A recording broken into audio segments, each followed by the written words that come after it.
সাত আসমানের উপর আল্লাহর বিশাল আরশ কাঁধে নিয়ে আছেন ৮ জন ফেরেশতা। প্রত্যেক ফেরেশতার কানের লতি থেকে কাঁধের দূরত্ব ৭০০ বছরের রাস্তা। তাদের চেহারার বর্ণনা শুনলে আপনি চমকে উঠবেন। তাদের কণ্ঠ এবং তাদের আকৃতি কেমন সব কিছু জানাতে চলেছি আজকের এই ভিডিওতে, তাই শেষ পর্যন্ত আমাদের সাথেই থাকুন। আমরা সবাই জানি মহান আল্লাহ তাআলা এই সুন্দর পৃথিবী, চাঁদ, সূর্য, গ্রহ, নক্ষত্র সব সৃষ্টি করেছেন। আমরা যখন রাতের আকাশে তাকাই কোটি কোটি তারা দেখে অবাক হই, কিন্তু আপনি কি জানেন এই পুরো মহাবিশ্বের চেয়েও অনেক অনেক গুণ বড় হলো মহান আল্লাহর আরশ বা সিংহাসন। কিন্তু প্রশ্ন হলো, এত বিশাল আরশ শূন্যের উপর কিভাবে আছে? কে বা কারা এটি ধরে রেখেছে?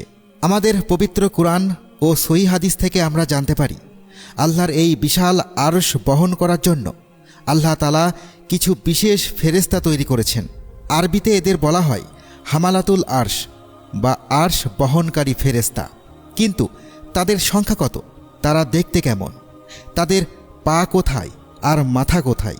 আর সবচেয়ে অবাক করা বিষয় হলো, তারা আমাদের মতো সাধারণ মানুষের জন্য প্রতিদিন কি কি দোয়া করেন। এই সব প্রশ্নের উত্তর আজ আমরা খুব সহজভাবে জানানোর চেষ্টা করব। এমন কিছু তথ্য আজ আপনারা পাবেন যা হয়তো এর আগে কোথাও শোনেননি। শুরুতেই জেনে নিই এই ফেরেশতারা ঠিক কত বড়। আমরা যে জমিনে আছি এরকম মোট 7টি জমিন বা স্তর আছে। তাফসীরবিদ ও সাহাবীদের বর্ণনা অনুযায়ী এই আরশ বহনকারী ফেরেশতাদের পায়ের পাতা রয়েছে একদম সপ্তম জমিনের সবচেয়ে নিচে। একটু ভাবুন, আর তাদের ঘাড় বা মাথা কোথায় জানেন? 7 আসমান পার হয়ে সিদরাতুল মুনতাহা পার হয়ে আল্লাহর আরশের নিচে। অর্থাৎ তাদের এক একজনের শরীর পুরো সৃষ্টিজগৎ, আসমান, জমিন সব কিছুকে ছাড়িয়ে গেছে। সুবহানাল্লাহ। এই বর্ণনা শোনার পর আমরা বুঝতে পারি আমরা মানুষেরা আল্লাহর সৃষ্টির সামনে কতটা ছোট, একদম পিঁপড়ার চেয়েও ক্ষুদ্র। এবার আসি সবচেয়ে বিস্ময়কর তথ্যে। সহিহ আবু দাউদ শরীফের 4727 নম্বর হাদিসে আমাদের প্রিয় নবী হজরত মুহাম্মদ সাল্লাল্লাহু আলাইহি ওয়াসাল্লাম একটি অভাবনীয় কথা বলেছেন। রাসূল সাল্লাল্লাহু আলাইহি ওয়াসাল্লাম বলেন, আমাকে আরশ বহনকারী ফেরেশতাদের মধ্য থেকে একজন ফেরেশতা সম্পর্কে বলার অনুমতি দেওয়া হয়েছে।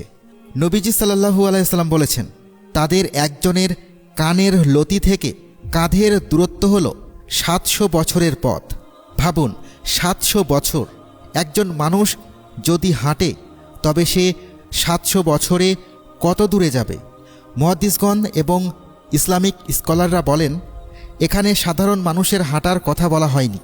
এখানে বোঝানো হয়েছে অতি দ্রুতগামী কোনো কিছুর গতি, যেমন ধরুন আলোর গতি বা খুব দ্রুতগামী কোনো বাহন যদি একটানা ৭০০ বছর চলতে থাকে তবে যে দূরত্ব পার হবে এই ফেরেশতাদের কানের নিচ থেকে কাঁধ পর্যন্ত দূরত্ব ঠিক ততটুকু। আল্লাহু আকবার।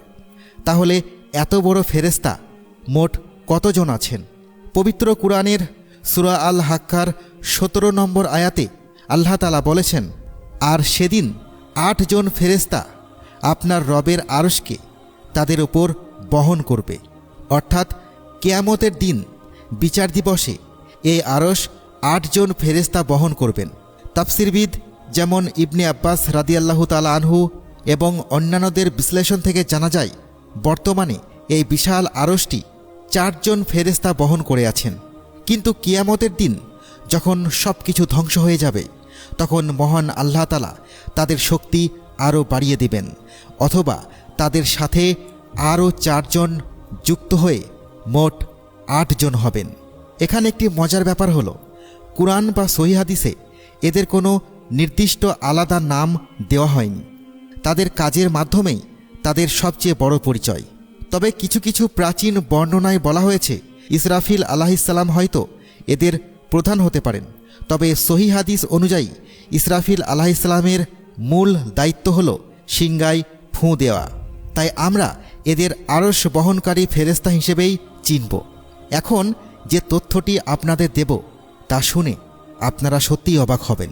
তাফসির ইবনে কাসির এবং কিছু সাহাবীদের বক্তব্য থেকে এই ৮ জন ফেরেশতার শারীরিক গঠন বা রূপ সম্পর্কে খুব চমৎকার একটি বর্ণনা পাওয়া যায়। এই বিশাল ফেরেশতাদের প্রত্যেকের রূপ নাকি ভিন্ন ভিন্ন। তবে এখানে একটি বিষয় একটু স্পষ্ট করে দিই, ৪ জন ফেরেশতার রূপ বা তারা কাদের মতো দেখতে এই সম্পর্কে কুরআন এবং হাদিসে সরাসরি বলা নেই, কিন্তু কিছু তাফসিরবিদ তাদের চেহারার বর্ণনা দিয়েছেন। প্রথম ফেরেশতা মানুষের মতো। এদের মধ্যে একজনের রূপ হলো মানুষের মতো। এরা সারাক্ষণ আল্লাহর কাছে আমাদের অর্থাৎ মানুষদের জন্য দোয়া করতে থাকে। আমরা যে ভাত খাই, রুটি খাই, আমাদের যে রোজগার, এই সব মানুষের রিজিকের জন্য এই ফেরেশতারা আল্লাহর কাছে প্রার্থনা করেন।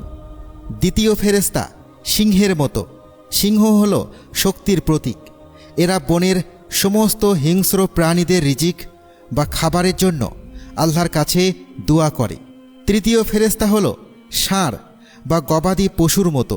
এরা আমাদের গ্রামের সাধারণ মানুষের গোয়ালের গরু, ছাগল, হাঁস, মুরগি অর্থাৎ সমস্ত গবাদি পশুর খাবারের জন্য আল্লাহর কাছে দোয়া চায়। চতুর্থ ফেরেশতা হলো ঈগল পাখির মতো। আকাশের রাজা হলো ঈগল পাখি। এরা আকাশের যত পাখি আছে তাদের রিজিকের জন্য আল্লাহর কাছে প্রার্থনা করে। যেহেতু এটি সরাসরি সহিহ হাদিস দ্বারা প্রমাণিত নয়, তাই একে ধ্রুব সত্য হিসেবে গ্রহণ না করে একটি তাফসিরি বর্ণনা হিসেবে দেখাই শ্রেয়। এবার আসি তাদের কণ্ঠস্বরে। এই ফেরেশতারা যখন কথা বলেন বা জিকির করেন তখন তাদের আওয়াজ কেমন হয় জানেন? কিছু বর্ণনায় পাওয়া যায় তাদের আওয়াজ মেঘের বা বজ্রের গর্জনের মতো শোনায়। তারা সারাক্ষণ দিনরাত একটি মুহূর্তের জন্য না থেমে আল্লাহর জিকির করতে থাকেন। এত বিশাল আরশ কাঁধে নিয়েও তারা ক্লান্ত হয় না, কারণ আল্লাহ তাআলা তাদের একটি বিশেষ জিকির শিখিয়ে দিয়েছেন। এই জিকিরটি পাঠ করার কারণেই তারা এত বিশাল ওজন বহন করার শক্তি পান। আর আরশ বহন করার সময় বজ্রকণ্ঠে একটি বিশেষ বাক্য পাঠ করেন, সুবহানাকা আল্লাহুমা ওয়া বিহামদিকা আলা হিলমিকা বাদা ইলমিকা। কথাগুলোর অর্থ কি জানেন? এর অর্থ এত সুন্দর যে শুনলে চোখে পানি চলে আসবে। তারা বলেন, হে আল্লাহ, আমরা আপনার প্রশংসা ও পবিত্রতা বর্ণনা করছি। আপনার অসীম জ্ঞানের পরেও আপনি আমাদের প্রতি যে ধৈর্য দেখান তার জন্য। একটু ভেবে দেখুন তো, এই ফেরেশতারা কখনো পাপ করেন না, তাদের কোনো গুনাহ নেই, তবুও তারা আল্লাহর কাছে বলছেন, হে আল্লাহ, আপনি তো সব জানেন। অথচ আমরা মানুষেরা কত পাপ করি, কত অন্যায় করি। আপনি সব দেখেও সব জেনেও সাথে সাথে আমাদের ধ্বংস করে দেন না। আপনি ধৈর্য ধরেন, আমাদের ক্ষমা করেন।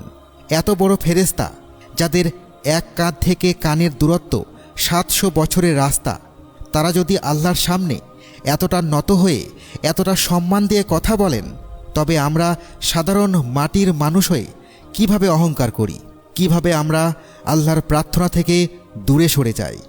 আজকের এই ভিডিও থেকে আমরা একটা বিরাট শিক্ষা পাই। আল্লাহর সৃষ্টি জগৎ কত বিশাল তা আমাদের কল্পনারও বাইরে। যে ফেরেশতার মাথা 7 আসমানের ওপরে আর পা সপ্ত জমিনের নিচে, সেই ফেরেশতার সৃষ্টিকর্তা মহান আল্লাহ তাআলা কত বড় তা কি আমরা কখনো চিন্তা করতে পারি?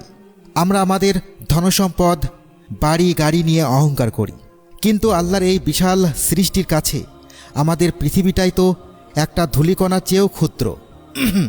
তাই আসুন আমরা আমাদের অহংকার ভুলে যাই, আল্লাহর কাছে বেশি বেশি ক্ষমা চাই, কারণ ওই আরশ বহনকারী ফেরেশতারাও কিন্তু আমাদের রিজিকের জন্য, আমাদের মঙ্গলের জন্যই আল্লাহর কাছে দোয়া করছেন। প্রিয় বন্ধুরা, আল্লাহর এই বিশাল ফেরেশতাদের কথা জেনে আপনাদের কেমন লাগলো? এই তথ্যগুলোর মধ্যে কোনটি আপনাকে সবচেয়ে বেশি অবাক করেছে তা অবশ্যই আমাদের কমেন্টের মাধ্যমে জানাবেন। আজ তাহলে এ পর্যন্তই। আপনারা ভালো থাকবেন, সুস্থ থাকবেন। আল্লাহ হাফেজ।